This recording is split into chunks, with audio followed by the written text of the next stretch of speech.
kami ucapkan kepada kakak-kakak yang saat ini sedang mengikuti program CNT tahun 2024 bersama dengan saya, Master Guide Dwi Mai Indriani. Kita akan belajar mitigasi kesehatan dan keselamatan bagi adik-adik adventurer, khususnya ketika mereka akan kita bawa untuk beraktivitas di luar ruangan yang biasanya kita bersama dengan mereka setiap hari Sabat misalnya. Mari kakak-kakak kita mulai pembelajaran kita pada saat ini. Tujuan pembelajaran adalah supaya kita bisa memperhatikan hal-hal yang sekiranya menjadi keperluan bagi adik-adik kita, ya, dalam hal kesehatan dan juga keselamatan tentunya, ya. Karena ketika kita membawa mereka beraktivitas, khususnya di luar gedung atau di luar ruangan yang biasanya kita bersama dengan mereka, misal setiap hari Sabat, kita harus lebih ekstra memperhatikan yang pertama adalah keamanan mereka dan keselamatan mereka, ya, kesehatan tentunya, ya. Ini kakak-kakak ada beberapa dokumentasi yang kita harus buat bila mana kita mau membawa adik-adik adventure untuk aktivitas di luar, ya. Pertama adalah kita harus membuat formulir pendaftaran untuk setiap adik-adik, isi, ya, atas persetujuan orang tuanya tentunya, ya, diketahui oleh orang tua wali, ya, bagaimana kondisi mereka, kesehatan mereka tertuang di situ, usia juga tertuang di situ, batasan aktivitas yang akan kita lakukan di luar apakah kompatibel untuk usia adik-adik kita, ya. Dan setiap peserta harus membuat keterangan kesehatan dengan sebenar-benarnya dan kondisi yang terbaru. Untuk apa saja yang akan dicantumkan pada formulir yang akan diisi oleh adik-adik atau wali mereka atau orang tuanya, itu boleh kakak-kakak kondisikan sesuai dengan kondisi di tempat kakak-kakak menjadi pembina adik-adik tersebut, ya. Ini ada aspek-aspek yang akan kita pelajari pada pembelajaran kita hari ini. Yang pertama, manajemen risiko. Yang kedua, bagaimana kita melakukan perjalanan dengan aman, ya. Bagaimana kita harus memperhatikan perlindungan terhadap pelecehan bila mana itu terjadi atau jangan sampai itu terjadi, supervisi dan juga obat-obatan, ya. Pertama, manajemen risiko. Ketika kita akan membawa adik-adik kita pergi ke aktivitas di luar, ya, setiap pembina tidak boleh pergi sendiri hanya bersama dengan seorang adik adventure atau remaja, ya. Jadi satu orang dewasa setidaknya adik adventure-nya minimal ada 2, boleh lebih dari 2, ya. Jika timbul kondisi yang darurat, maka satu peserta bisa menghubungi nomor telepon darurat yang sudah kita siapkan tentunya sebelum kita melakukan aktivitas bepergian, ya. Semua perjalanan yang akan kita lakukan, kegiatan yang akan kita lakukan di luar itu harus persetujuan oleh gereja, ya. Gereja harus mengetahui rancangan kegiatan yang akan kita lakukan, tujuannya, durasi waktunya, ya. Khususnya kalau kegiatan tersebut mengkondisikan adik-adik kita harus menginap, ya, itu harus tertuang secara tertulis persetujuannya dari majelis gereja. Juga harus ada izin tertulis dari orang tua masing-masing. Itu bisa dicantumkan di formulir pendaftaran tentunya yang tadi di slide sebelumnya tampil, ya. Kalau untuk kesehatan, transportasi, fasilitas, kegiatan, dan kira-kira kalau kondisi darurat terjadi, apa yang harus kita ambil tindakan, itu juga harus sudah masuk dalam rancangan kita sebelum kita melakukan aktivitas bersama adik-adik adventure di luar ruangan, ya. Kita harus mempunyai nomor telepon pemimpin dari regu-regu yang akan kita bentuk terhadap adik-adik tersebut, ya. Harus ada pengawasan terhadap laki-laki dan perempuan. Semua kegiatan memiliki tata tertib, ya. Misalnya dalam satu hari kita mau adakan event tertentu di luar, ya, di alam, dan dalam satu hari tersebut ada beberapa aktivitas, maka beberapa aktivitas harus memiliki tata tertib yang kita kondisikan untuk adik-adik adventure kita ya. Areal tidur bagi laki-laki, baik itu untuk adik-adik kita dan juga untuk pembina dan pengawas adik-adik kita ya, misalnya wali atau orang tuanya itu harus terpisah ya, dan bisa diawasi oleh orang dewasa sesuai jenis kelamin adik-adik ya, misalnya adik-adik laki-laki oleh kakak pembina laki-laki atau orang tua sekiranya orang tua yang mau ikut ya. Kalau di perempuan harus dengan kakak pembina perempuan. Kita juga memerlukan data perihal adik-adik tersebut sekiranya mereka punya asuransi kesehatan ya, dipersiapkan untuk dibawa, atau kira-kira kalau mereka mengalami suatu kendala kesehatan atau gangguan keamanan, apakah bisa di-cover oleh gereja atau bagaimana, itu juga harus memiliki kesepahaman dulu ya antara kita pihak penyelenggara kegiatan bagi adik-adik tersebut dan gereja juga orang tua adik-adik tersebut ya. Evaluasi berkala perlu kita lakukan terhadap peralatan klub dan tempat kegiatan, terutama ketika akan kita gunakan ya. Kendaraan yang akan kita pakai untuk bawa adik-adik tersebut juga harus merupakan kendaraan yang sehat ya. Diperhatikan kira-kira kondisinya, apakah perlu servis dulu dan segala macam sebelum kita membawa adik-adik ya. Pokoknya harus dalam kondisi yang fit kakak-kakak. Pengawasan orang dewasa yang memadai terhadap adik-adik, dan setiap kegiatan itu harus kita lakukan analisa resiko. Artinya resiko-resiko apa saja dari setiap kegiatan tersebut yang sehubungan dengan areal tempat pelaksanaan kegiatan, juga cuaca saat itu yang kira-kira bisa berpotensi mengganggu kesehatan adik-adik atau menjadi potensi bahaya bagi keselamatan adik-adik, itu harus kita pikirkan ya kakak-kakak. Setiap klub harus sudah melakukan background check ya, panitia atau kakak pembina kita ya yang ikut mengawal adik-adik kita dalam sepanjang kegiatan harusnya memiliki sertifikat pelatihan tertentu bahwa kita bisa melakukan peran kita bila mana ada suatu resiko kesehatan atau resiko keselamatan yang dialami oleh adik-adik kita ya. Seluruh tim atau staf yang ikut saat kita membawa adik-adik kita aktivitas di luar ruangan harus setidaknya mempunyai keahlian dan pelatihan, pernah mengikuti pelatihannya di bidang P3K dan CPR ya. Bagian penyedia makanan juga harus memperhatikan kira-kira makanan yang baik dan aman untuk disajikan bagi adik-adik kita. Terus kita juga kakak-kakak harus memikirkan plan emergency ya. Artinya kalau ada kendala yang sifatnya di luar apa yang kita rencanakan dan bersifat emergency, apa yang harus kita lakukan?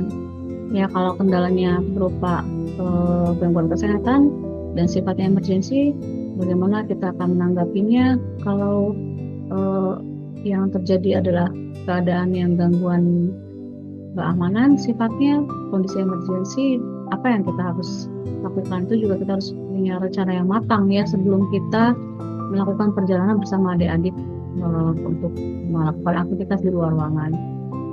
Yang berikutnya, topik yang akan kita bahas dalam pembelajaran kita adalah travel safety ya, yaitu tadi ya sudah disinggung bahwa seorang kakak pembina tidak boleh pergi hanya bersama seorang remaja atau seorang adik adventure saja ya, tapi minimal harus ada adik tersebut ditemani oleh temannya ya, 2 minimal ya. Kalau timbul situasi darurat, bisa salah satunya menghubungi pos keamanan yang kita sudah siapkan bila mana kita akan melakukan aktivitas ya. Ini tadi sudah kita bahas ya, untuk travel safety mirip seperti manajemen risiko ya kakak-kakak, yang bisa kakak-kakak perhatikan rinciannya apa saja ya. Langsung saja kakak-kakak kita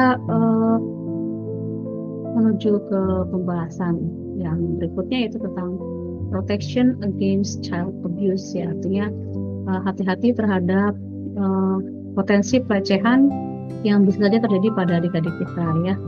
Oleh karena itu tadi ya, setiap orang dewasa yang terlibat bersama anak-anak dan para remaja harus mengisi formulir yang merupakan data ya kepesertaan yang ikut, baik adik-adik maupun kakak pembina yang ikut atau relawan lainnya yang bergabung ketika kita akan berangkat bersama adik-adik kita ke kegiatan, ya. Dan formulir tersebut baiknya diketahui oleh direktur PA Conference di tempat kakak-kakak berada, ya.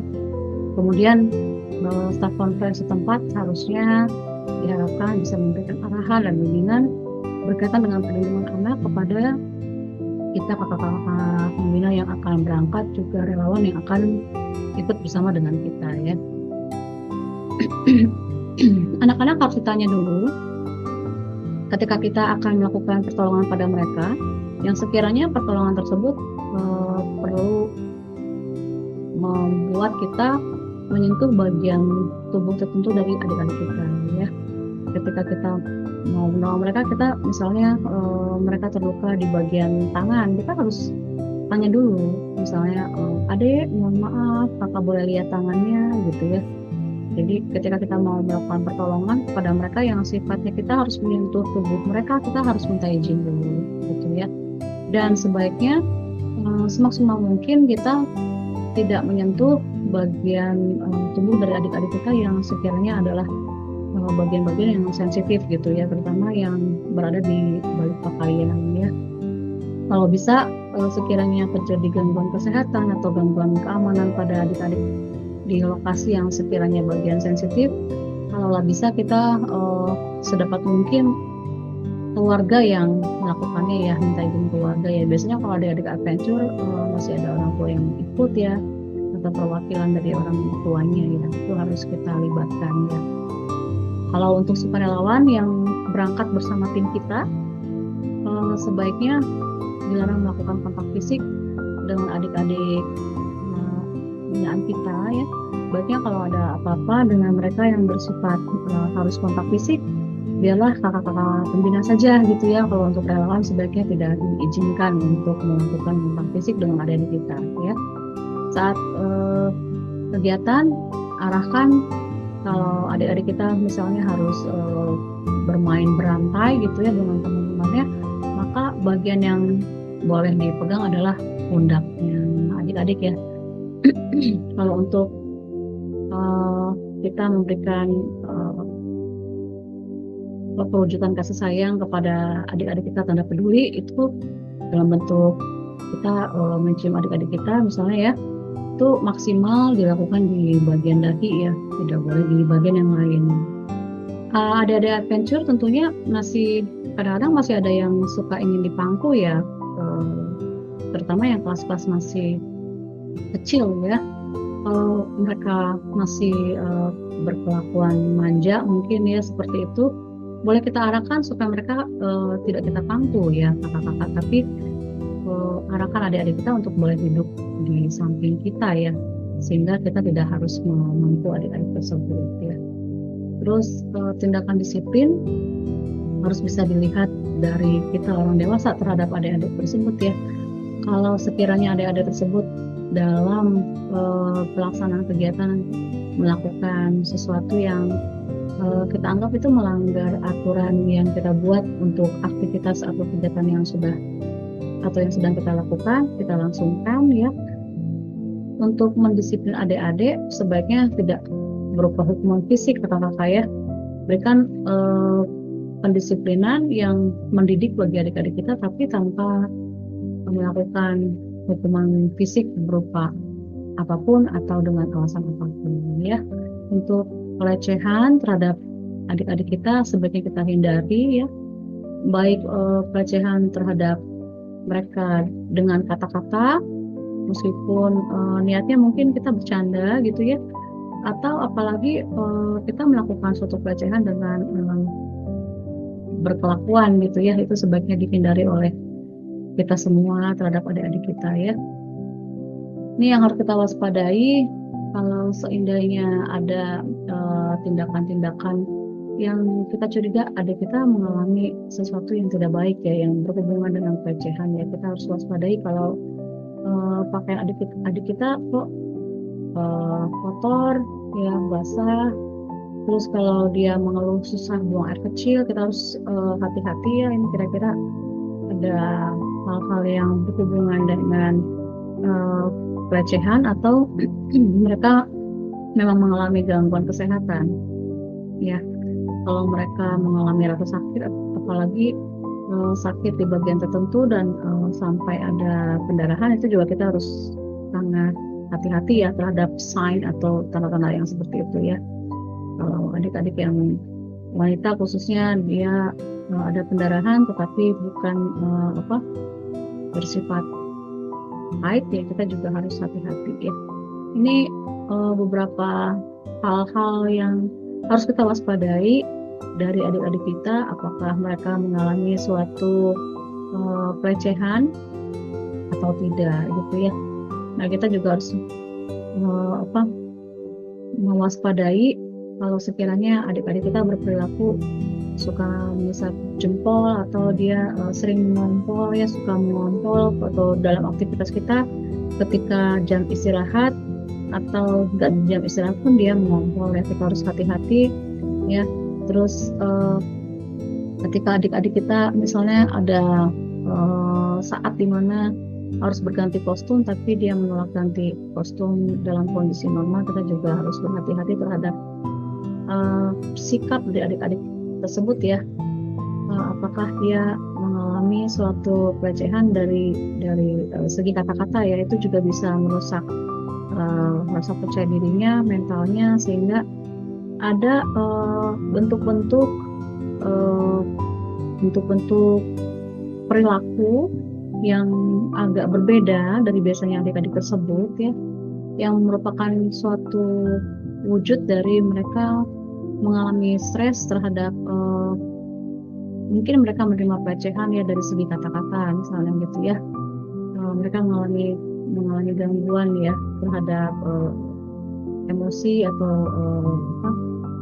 ketidaknyamanan psikis mereka ya. Kita harus hati-hati ya kalau adik-adik tersebut tidak seperti yang kita kenal sebelumnya ya, marah tanpa alasan ya, terus merusak mainan, apalagi memata-matakan mainan yang dia pegang, panik kalau disentuh ya, tidur di siang hari saat kegiatan, atau bertindak tidak baik terhadap hewan atau temannya ya. Kita harus hati-hati ya, kira-kira apakah memang itu menjadi suatu kepribadian adik-adik kita sebelum dia berangkat, atau dia mengalami suatu, biasanya sih pelecehan yang sifatnya kata-kata ya, mulai mengganggu psikis mereka gitu ya.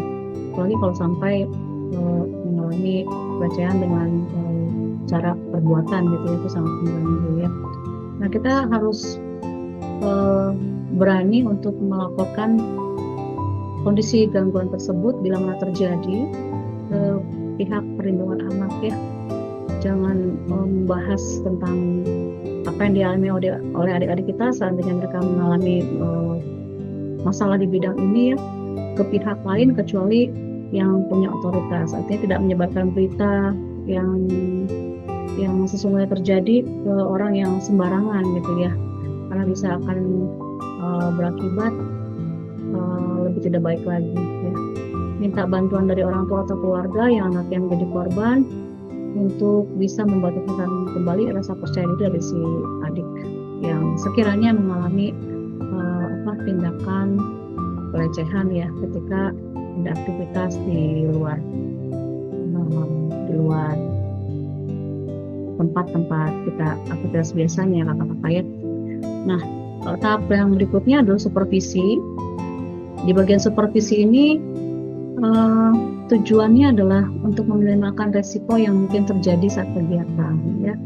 Jadi ada suatu pemantauan saat aktivitas ya, untuk memastikan bahwa kita kakak-kakak bekerja dengan baik para relawan yang ikut serta dengan kita dengan aktivitas adik-adik tersebut juga melakukan tugas dengan baik ya.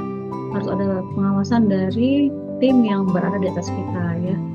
Mewaspadai tanda-tanda perilaku yang tidak tepat dari mungkin kita sebagai kakak pembina atau relawan yang ikut bersama kita, dan tujuan supervisi dari tim di atas kita adalah untuk melihat sekiranya kalau ada terjadi pelanggaran etika ya, agar segera ditindaklanjuti ya. Untuk melihat juga bagaimana kita para pembina berinteraksi dengan adik-adik kita, apakah sudah sesuai ya dengan kondisi demi keamanan dan keselamatan mereka, juga kesehatan mereka, atau kita masih perlu dikoreksi ya. Tim supervisi juga tujuannya adalah untuk mencegah adanya hubungan khusus dengan adik-adik kita meskipun di luar kegiatan yang kita lakukan di alam gitu ya. Nah, fungsi supervisi tidak membiarkan adik-adik tanpa pengawasan orang dewasa tentunya ya, melihat apakah tujuan ini sudah tercapai atau tidak ya.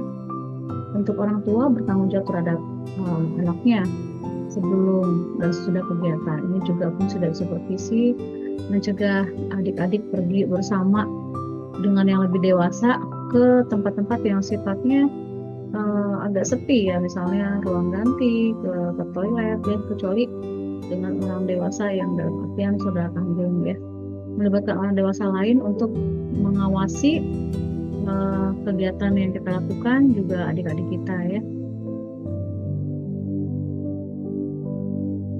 Untuk elemen pengawasan efektif ya, sebaiknya kalau kita mengadakan kegiatan di ruang kelas atau kantor harus ada jendela ya atau kamera yang memudahkan pengawasan, dan jangan suatu ruangan yang benar-benar tertutup ya. Orang dewasa harus sepenuhnya terlibat dalam pengawasan kegiatan ya. Setiap acara demi acara yang berlangsung itu harus ada pengawasan lebih dari 2 atau 3 orang dewasa ya, untuk saling mengkoreksi ya. Selama pengawasan tidak diperkenankan menggunakan telepon atau percakapan pribadi supaya fokus terhadap pengawasan yang dilakukan terhadap aktivitas adik-adik dan juga kakak-kakak pembina dalam kegiatan yang kita lakukan ya. Selama kegiatan semua peserta baik adik-adik juga kakak pembina dan relawan ya harus terlibat dan terlihat bersama ya. Tidak ada yang terpisah dari rombongan ya secara 1 atau 2 orang. Waspada penggunaan waktu yang berlebihan ketika di ruang ganti atau ruang toilet ya. Kira-kira kalau misalnya kita sedang melakukan kegiatan, ada adik-adik kita atau di antara kita pembina misalnya menuju ke ruang ganti atau ke toilet, harusnya tidak berlama-lama gitu ya. Kita berikan batasan waktu ya, jadi kita bisa bersikap waspada bila mana adik kita atau kita di antara kita pembina melakukan izin tidak mengikuti kegiatan, keluar dari kegiatan ya, tapi di luar batasan waktu yang sudah kita tetapkan ya, harus waspada kita ya. Kita juga harus hati-hati terhadap ruangan atau fasilitas yang tidak digunakan, yang sekiranya dia harus terkunci dengan benar tapi dia tidak bisa dikunci dengan benar gitu ya. Pastikan area luar mendapat pencahayaan cukup untuk kegiatan malam kalau aktivitas yang kita lakukan sampai pada malam hari. Lakukan patroli pada fasilitas yang ada termasuk area parkir ya, harus ada tim khusus yang berbagi tugas ya untuk berjaga-jaga di perbatasan area kegiatan kita ya. Terus kalau sekiranya adik kita dalam aktivitas tersebut menuju ke arah tertentu, sebaiknya jangan biarkan dia berjalan sendiri ya, harus ada orang dewasa yang mengawasinya ya, dan kalau boleh juga rekan seusianya ikut dengan dia, dan dia mau menuju ke arah mana gitu ya, dari aktivitas, dari lokasi aktivitas yang kita lakukan. Ini medical care atau obat-obatan yang kita perlu pertimbangkan kakak-kakak apa saja yang kita harus bawa ya ketika kita membawa adik-adik kita aktivitas ya, obat-obatan emergensi terutama ya. Hati-hati bila mana kita memberikan obat yang sifatnya oral ya. Kita harus meminta persetujuan dari orang tua adik-adik kita apapun kondisinya ya. Kalau bisa kita berdiskusi dulu dengan, kalau di tim medis ada dokter ya atau para medis lainnya, kita berdiskusi dulu kalau mau memberikan obat-obatan yang sifatnya pelan ya, ini kira-kira gimana untuk keamanan adik kita. Yang pasti yang pertama kita harus lakukan adalah meminta izin pada orang tua adik-adik kita, mengabari mereka sekiranya adik-adik kita perlu diberikan obat karena ada gangguan kesehatan yang terjadi ya. Kita memberikan obat secara oral, kita harus meminta persetujuan mereka terlebih dahulu ya. Untuk peralatan kesehatan kita harus siapkan P3K perorangan, artinya kita ingatkan pada adik-adik kita, bertanya pada orang tuanya sekiranya adik-adik kita memiliki gangguan kesehatan tertentu yang memerlukan persediaan obat-obatan khusus secara pribadi yang memang suka dia konsumsi bila mana dia mengalami gangguan kesehatan tertentu gitu ya. Kita juga harus menyiapkan P3K regu atau klub yang menyiapkan obat-obat yang kira-kira diperlukan kalau gangguan kesehatannya merupakan gangguan umum ya, khususnya misalnya terjadi seperti luka kalau aktivitas games ya tanpa tersengaja ada eksiden ya kecil membuat luka satu atau beberapa adik kita secara beruntun gitu ya. Kita harus sediakan obat-obatan ya yang kira-kira sifatnya regu ya, bukan obat pribadi ya. Lalu kakak-kakak, kita harus hindari juga atau ketahui dulu sebelumnya ya, kira-kira adik-adik kita ini ada alergi nggak terhadap makanan atau minuman ya, atau ada alergi terhadap kontak dengan alergen lain ya. Sebelum berangkat ke tempat aktivitas kita harus mencari data terhadap potensi alergi yang biasa terjadi pada si adik yang akan kita bawa aktivitas ya. Hati-hati kalau misalnya adik-adik adventure merasa atau orang tuanya memberikan penjelasan bahwa mereka nggak ada gejala alergi atau riwayat alergi ya, tapi ketika di tempat aktivitas kita harus berhati-hati bila mana kita melihat adik-adik kita itu mengalami gejala-gejala misalnya ruam merah ya, bentol ya, pembengkak, gatal ya, sakit perut, apakah dia mengalami intoleransi terhadap makanan biasanya atau minuman ya, mual muntah, diare ya, apakah ada kira-kira makanan dan minuman yang membuat dia intoleran. Terus kalau sekiranya adik-adik mengalami kondisi dia berangkat sehat tapi ini kok jadi batuk-batuk gitu ya, seperti susah bernafas, nafasnya cepat, tidak teratur, dia mengalami pembawaan gatal, kita harus berhati-hati. Siapa tahu gejala yang dialami adik tersebut adalah suatu bentuk dari dia alergi terhadap sesuatu ya di lokasi. Hati-hati juga kalau adik-adik mengeluh pusing, rasanya seperti melayang ya, debar jantungnya cepat, dadanya nggak nyaman, terus dia lemas, kita juga harus hati-hati ya, takutnya dia ada kontak dengan hal yang membuat dia mengalami kondisi alergi ya, dia kontak dengan alergen. Nah kakak-kakak, bila mana reaksi alergi terjadi pada adik-adik ketika kita membawa mereka aktivitas di luar ya, ada hal-hal yang kita harus lakukan ya. Kalau untuk pemberian epinefrin itu udah tingkat advance ya, harus dilakukan bila mana dalam kepanitiaan yang berangkat ada dokter yang bertindak sebagai tim kesehatan ya, kalau yang untuk pemberian epinefrin ya. Terus yang bisa kita lakukan adalah yang pasti jaga supaya si adik atau bisa jadi pembina atau staf lainnya mengalami kondisi alergi ya, kita harus membuat mereka tetap tenang ya, karena stres, panik bisa memperberat respon ketika alerginya, terutama berhubungan dengan sistem pernapasan atau sistem pencernaan ya. Hindari kondisi-kondisi yang bisa memperburuk dari kondisi alergi tersebut ya.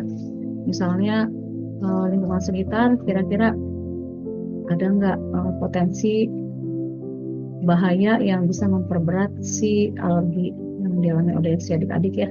Misalnya di lingkungan sekitar apakah ada serangga, apakah ada kira-kira potensi alergi lain ya yang bisa memperberat kondisi alergi mereka. Segera kalau bisa kita bawa mereka ke Pasienkes atau fasilitas pelayanan kesehatan ya, khususnya yang berskala rumah sakit kalau bisa ya, takutnya terjadi respon alergi yang lebih berat lagi dari sekedar gatal, dari sekedar merah, dari sekedar ruam, dan dari sekedar gejala awal sesak ya. Kalau adik kita ternyata ada yang mengalami serangan asma, ini kita harus hati-hati ya. Kira-kira dia memang punya riwayat alergi asma atau tidak sebelumnya ya. Tadi kita sudah bahas ada obat-obatan pribadi yang dimiliki oleh peserta ya, karena memang dia punya riwayat sebelumnya. Itu kita harus telusuri ya, apakah kalau adik-adik mengalami asma memang dia ada riwayat asma atau tidak, dia punya obat rutin atau tidak ya, atau kalau dia baru kali ini mengalami, sebelumnya nggak ada riwayat asma, kita perlu waspadai kalau dia mengalami gejala batuk-batuk ya, batuk-batuk, kesulitan sama batuknya, kayak kerepotan dengan batuknya ya, itu gejala asma yang paling ringan ya. Terus dia kalau bicara dan berjalan sepertinya mengalami kesusahan atau capek ya, kita harus perhatikan itu. Kalau dia nafasnya, ada kita nafasnya kok sepertinya pendek-pendek, apalagi kalau bibir dan jari kukunya membiru ya, itu suatu tanda bahwa dia memang dalam kondisi sangat kekurangan oksigen gara-gara sesak ya. Kita harus hati-hati kalau kita menemukan adik-adik yang kita bawa, bisa juga berlaku pada panitia atau kakak pembina ya, sekiranya mengalami kejadian tersebut ya, maka dudukan orang yang mengalami hal tersebut atau adik kita ya dengan posisi tegak. Kalau dia memakai pakaian yang ketat, bisa kita bantu dengan melonggarkan pakaiannya. Kita tanya baik-baik ya, kira-kira dia ada nggak bawa atau menggunakan obat inhaler ya seperti sebelumnya kalau dia punya riwayat ya. Tapi kalau misalnya nggak ada ya, usahakan supaya kita segera menghubungi dokter atau membawa dia segera mungkin ke fasilitas pelayanan kesehatan untuk mengatasi respon alerginya yang terjadi pada sistem pernapasan ya, asma ya. Asma merupakan suatu respon alergi sebenarnya kakak-kakak terhadap suatu alergen yang masuk ke sistem pernapasan gitu ya. Nah, bagaimana dengan diabetes ya? Kita harus hati-hati kalau di antara kakak pembina atau relawan ya, ada yang mengalami diabetes, punya riwayat diabetes. Tapi diabetes juga bisa terjadi pada adik-adik kita, meskipun usia mereka masih adventure ya, masih kecil ya. Bisa jadi mereka adik-adik yang kurang beruntung ya, dengan metabolisme badan yang tertentu, sehingga mereka dengan usia yang masih kecil berada dalam kondisi mengalami diabetes. Bisa jadi terjadi seperti itu ya. Nah, kalau ada seperti itu kita harus hati-hati kakak-kakak ya, kalau menemukan mereka dalam kondisi sesak atau lemas atau ini sepertinya mengantuk tapi tidak pada waktunya, atau sulit dibangunkan ya, atau sulit bicara ya, yang ditakutkan adalah saat kondisi seperti itu penderita diabetes yang adalah misalnya salah satu dari kakak pembina atau relawan atau adik kita mengalami kondisi gula darahnya sangat rendah gitu ya, atau gula darahnya sangat tinggi sekali ya. Nah, ini perlu pemantauan kondisi terhadap penderita atau adik atau pembina atau atau relawan yang ikut ya kalau terjadi hal-hal seperti tersebut ya. Itu biasanya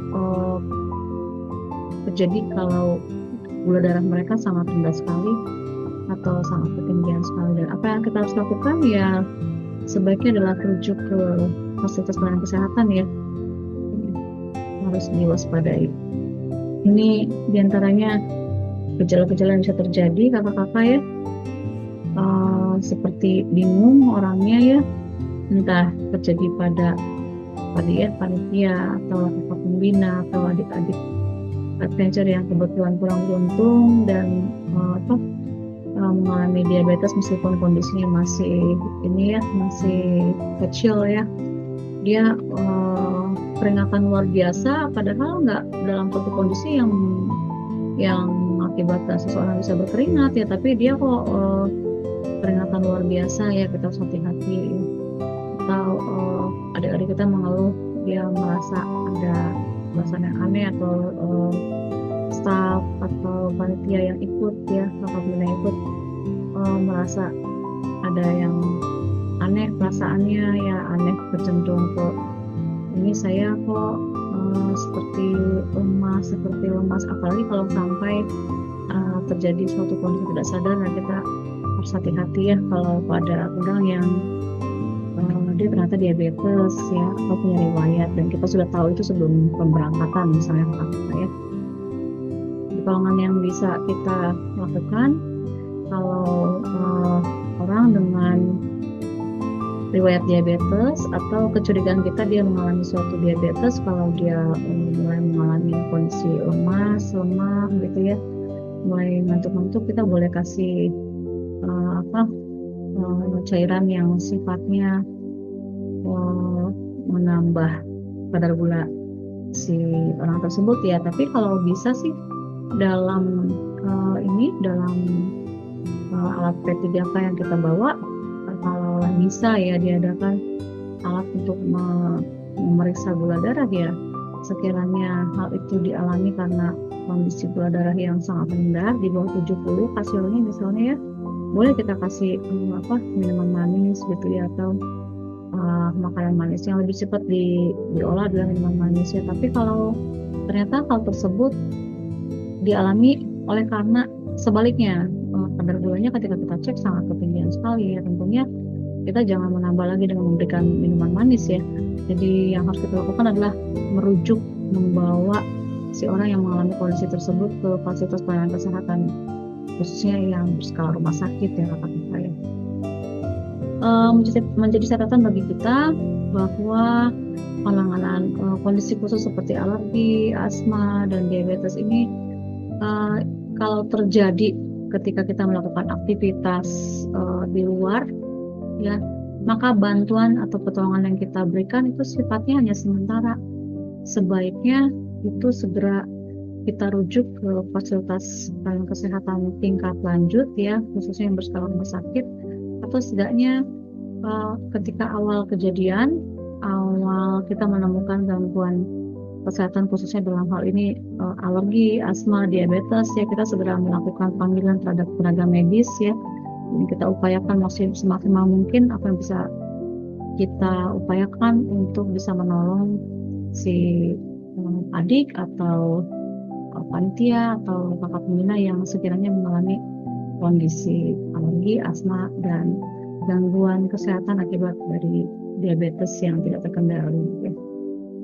Baik kakak-kakak, demikian sedikit pelajaran yang bisa saya bawakan perihal mitigasi kesehatan dan keamanan untuk kita bisa siapkan secara maksimal bila mana kita akan melakukan aktivitas bersama adik-adik kita, khususnya bila mana lokasi yang akan kita lakukan aktivitas bukan lokasi biasa ya. Biasanya kita misalnya di gereja, ini kita harus melakukan di luar ya. Ada persiapan-persiapan yang tentunya harus kita persiapkan secara matang dan maksimal. Terima kasih kakak-kakak sudah memperhatikan pelajaran saat ini.